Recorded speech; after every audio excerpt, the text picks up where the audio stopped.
Olá, vem comigo para aprender sobre Brasil Colônia, esse tema que cai em tantos vestibulares e seriados de Minas e do Brasil, não é? Vamos entender de que maneira que o Brasil passou a integrar o projeto ultramarino de Portugal. Vem comigo.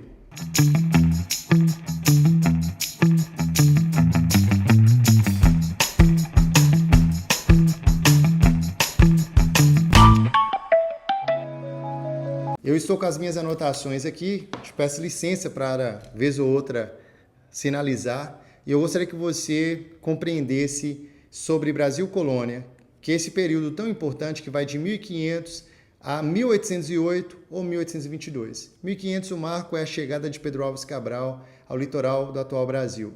E 1808 eu estou considerando a vinda da família real portuguesa, Dom João VI, naquele contexto lá fugindo de Napoleão, ou em 1822 já o processo de independência com Dom Pedro I, filho de Dom João, em um complexo processo que ultrapassa o 7 de setembro, não é? Primeira coisa que eu quero que você compreenda é a centralização precoce do Estado português. Inclusive, eu queria que você escrevesse, se você estiver anotando. Estado Nacional Português é considerado a primeira monarquia centralizada da Europa. E, nesse contexto, isso é determinante para Portugal iniciar o seu projeto de grandes navegações. Outro ponto importante é o contexto da Península Ibérica. Esse território que hoje corresponde a Portugal e a Espanha viveu algo bem específico deste território. Se você rememorar a matéria de Idade Média, Baixa Idade Média, inclusive vou fazer um vídeo sobre isso, a gente vai lembrar das cruzadas, que são expedições militares, religiosas, convocadas pelo Papa Urbano, usando inclusive o conceito de Santo Agostinho de guerra santa, ou seja, Deus não gosta de guerra, mas nesse sentido, se é para a glória dele, para o projeto do reino, da sua igreja, havia legitimidade. Eles aplicam isso para as guerras, as cruzadas ali contra os muçulmanos e tentar dominar o que era a Terra Santa, não é?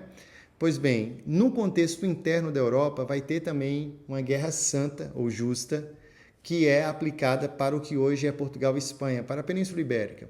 A gente chama isso de guerras de reconquista, ou reconquista cristã. Esse território foi dominado pelos muçulmanos na península chamados de mouros, e nós vamos ter o contexto de reconquista, ou seja, reinos cristãos estabelecidos nesse território que começam a reconquistar. No caso de Portugal, o pedaço que falta, final, é o sul de Portugal, chamado de Algarve ou Algarves, e no caso da Espanha, o último reduto muçulmano vai ser Granada, não é? Inclusive uma cidade maravilhosa para visitar e conhecer. O resumo da ópera: existiam dois reinos, Leão e Castela, dentre os vários reinos do território da Península Ibérica, que hoje é a Espanha, e um determinado rei, Afonso VI, resolve empreender essa luta para expulsar os muçulmanos, não é? Ele tem a ajuda de vários nobres, inclusive dois nobres da família francesa Borgonha, e ele dá a um desses nobres, Henrique de Borgonha, portucalense, e a mão da sua filha, ou seja, o dote da filha, a filha casa com esse Henrique de Borgonha, é o condado portucalense. O filho desse casal, ou seja, neto do Afonso VI, Henriques, ele rompe e estabelece o reino de Portugal. Então, Portugal é precoce, é o primeiro estado centralizado da Europa. Então, anota para mim aí, é precoce. E nós vamos ter, só uma observação, lá em Portugal eles debatem que, na verdade, a própria filha de Afonso, a mãe, né, do Henriques, a Teresa, já começa a ser chamada de rainha, Regina, né? Mas isso é um debate mais amplo por Portugal, tá? Eu quero trazer que um outro momento é a Revolução de Avis, que acontece entre 1383 e 1385. Nesse contexto, o rei de Portugal morreu, ele não tem filho homem, filho varão, e a sua filha é casada com o rei de Castela, Leão e Castela. Então, com medo de Portugal fazer a parte de novo da Espanha, né, do que seria, entre aspas, Espanha, porque está em processo de construção, eles, então, nobres e a própria burguesia mercantil, eles apoiam um nobre português, Dom João, da família de Avis, e inicia a família, a dinastia de Avis, ou mestre de Avis, né? Isso é a Revolução de Avis, ou seja, segundo momento que Portugal reafirma consolida a sua centralidade, a sua autonomia política. Portugal reúne essa condição de construir esse projeto nacional e as grandes navegações estarão ou integrarão esse processo, né? Características do pioneirismo português. Por que Portugal foi o primeiro? A gente considera a localização de Portugal. Portugal está na saidinha do Oceano Atlântico, muito próximo ali do Mar Mediterrâneo, que a gente gosta de falar que praticamente é um mar fechado, né? Tem o Estreito de Gibraltar. Nós também podemos considerar que Portugal tem a famosa Escola de Sagres. Lá em Portugal eles questionam muito se essa escola de fato existiu, se o famoso filho do Dom João aí de Avis, se de fato o Dom Henrique, se ele de fato apoiou, mas o fato que a gente estuda aqui no Brasil coloca que se essa escola de Sagres prática ela existiu ou não, Portugal reuniu um acúmulo de conhecimentos que a gente vai chamar aqui de escola de Sagres, né? Traz o astrolábio dos árabes, traz a bússola dos chineses, cartas náuticas, tudo isso construindo um notório saber que vai somar a prática, não é? E o primeiro lugar que Portugal chega é no norte da África Celta, a primeira região, e eles vão descendo o território, contornando o que a gente chama de périplo da África, né? Ou seja, margeando a África, e eu quero destacar, inclusive, algumas informações aqui. Em 1488, Bartolomeu Dias dobrou o Cabo das Tormentas, que era difícil passar na atual África do Sul, e o batizou de Cabo da Boa Esperança, né? Em 1498, Vasco da Gama chegou em Calicut, atual Índia. Então, a gente está falando que de 1415 até 1498, Portugal vai construindo esse conhecimento náutico e ele vai criando feitorias. Destaque esse nome, por favor. O que é isso? São entrepostos comerciais, até mesmo armazéns, que ele guarda, abastece, faz trocas comerciais, e é muito importante porque ele vai replicar isso no litoral do atual Brasil, tá?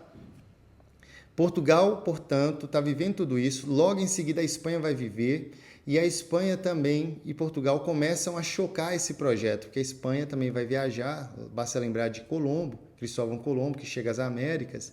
E aí eu quero destacar algo muito importante. O Papa Alexandre VI, espanhol, resolve tentar mediar, né? Afinal de contas, a autoridade papal era muito importante nessa época, e mediu o conflito criando a búbula intercoetera, em 1493. O epicentro, o ponto de partida é o conjunto de ilhas de Cabo Verde, que pertenciam a Portugal, e tudo aquilo que estivesse a 100 léguas a oeste do Cabo Verde pertenceria à Espanha, tudo que estaria depois pertenceria a Portugal. No outro ano, 1494, Portugal e Espanha sentam na cidade espanhola de Tordesilhas e, para evitar uma guerra, criam o famoso Tratado de Tordesilhas. De 100 léguas, eles passam para 300 léguas, 370, e eles estabelecem, e o Brasil, um pedacinho, vai fazer parte de Portugal, embora a gente fala que Portugal não sabia, embora pensasse na existência de terras mais a oeste, não é? Algo importante, qual que é o marco da posse, da chegada dos portugueses no Brasil? 22 de abril de 1500, Pedro Álvares Cabral chega ao território do atual estado da Bahia, Porto Seguro, Cabral, Coroa Vermelha, embora tenha debates lá em Portugal, na Paraíba, dizendo que poderia ser também na região da Paraíba, mas é uma outra discussão. E nós vamos ter o período pré-colonial, de 1500 a 1530. 30 anos, 3 décadas, que Portugal descobriu, achou, invadiu, esses conceitos são importantes, e não teve uma colonização efetiva. Quando eu falo achou, eu estou considerando a palavra achamento muito aplicada aqui, ou seja, veio e achou essa terra. Quando eu falo invadiu, é uma perspectiva historiográfica de que os povos indígenas, ameríndios estabelecidos aqui, foram invadidos, suas terras foram tomadas, além dos conflitos, inclusive mortes biológicas. E quando eu menciono o achamento, como eu disse, a invasão e a chegada, eu estou considerando que se estabeleceu um marco da colonização em 1500. Então, de 1500 a 1530, nós chamamos de período pré-colonial. Queria que você anotasse para mim, por favor. Eu também já anotei aqui nos meus registros, no meu caderno. E aí, o que nós vamos ter? A fundação de feitorias aqui. Lembra do que eu falei? Essa experiência aplicada lá na costa africana são entrepostos comerciais que eles estabelecem na parte litorânea do Brasil. Vão ter expedições guarda-costas, ou seja, expedições para analisar o terreno, olhar a colônia, ver se tem gente chegando, outros europeus, ver pontos geográficos, acidentes geográficos, construções cartográficas, tudo isso é importante. Nós vamos ter a exploração do pau-brasil, o escambo. Eu caminho em favor, o pau-brasil é a primeira atividade econômica, né, de exploração no Brasil. E puxa uma setinha e coloca aí. Entretanto, a primeira atividade econômica implantada, introduzida na colônia é a cana-de-açúcar. São coisas distintas, tá? No caso do pau-brasil, eu quero chamar a atenção para duas coisas. Primeiro, o escambo, a troca. E segundo, que os vestibulares têm cobrado muito, é sobre receber os indígenas como sujeitos históricos, não é? Não é assim, eles trocavam a corte da madeira, o pau-brasil era muito apreciado na Europa para tingimento, né? Eles cortavam a madeira, faziam o carregamento e eles trocavam em troca de espelhos, em troca de machado, e aí muitas vezes isso foi explicado e muita gente entendeu como algo menor, como ingenuidade. Não, gente, é troca de tecnologia. Os povos indígenas precisavam, trocavam, inclusive quando eles achavam necessário, eles paravam. E os portugueses não percebiam, não entendiam isso e os chamavam de preguiçosos, não é? Ou seja, é importante entender essa lógica, havia um sentido por parte dos povos indígenas. Quero destacar que no caso do pau-brasil existiu o estanco. Anota aí para mim, por favor, já caiu em muitos vestibulares, destaque para a Unimontes, a Universidade Estadual de Montes Claros aqui em Minas, que já perguntou sobre o estanco. O estanque é o monopólio do rei, monopólio real, exclusivismo que o rei tem sobre o pau-brasil, sobre esse produto. E ele autoriza alguém, mediante pagamento de impostos, a exploração do pau-brasil. O primeiro foi em 1502, Fernando de Noronha ou de Noronha, né, que inclusive dá nome ao arquipélago que hoje pertence ao estado de Pernambuco. Enfim, por que eu estou trazendo tudo isso? Eu quero que você entenda que há um projeto de Portugal, há um contexto, e aí sim nós vamos ter uma colonização efetiva. A primeira expedição colonizadora foi de Martim Afonso de Souza. Ele promoveu o povoamento, combateu invasões estrangeiras, objetivando a administração do território. Ele funda em 1531 a Vila de São Vicente, hoje no atual estado de São Paulo, ali do lado de Santos, e é considerada a primeira vila do Brasil, né? Ele distribui sesmarias, a gente usa esse termo para dizer que são lotes, são territórios, terras cedidas pelo rei a particulares, e o plano de fundo é o comércio com as Índias, que em 1530 já não é tão lucrativo, já está em decadência, além das prováveis invasões de franceses e outros ao território, e aí Portugal decide, de fato, colonizar de forma efetiva o território do atual Brasil. Te vejo na próxima aula. Vem comigo. Curte, compartilhe e se inscreva nesse canal.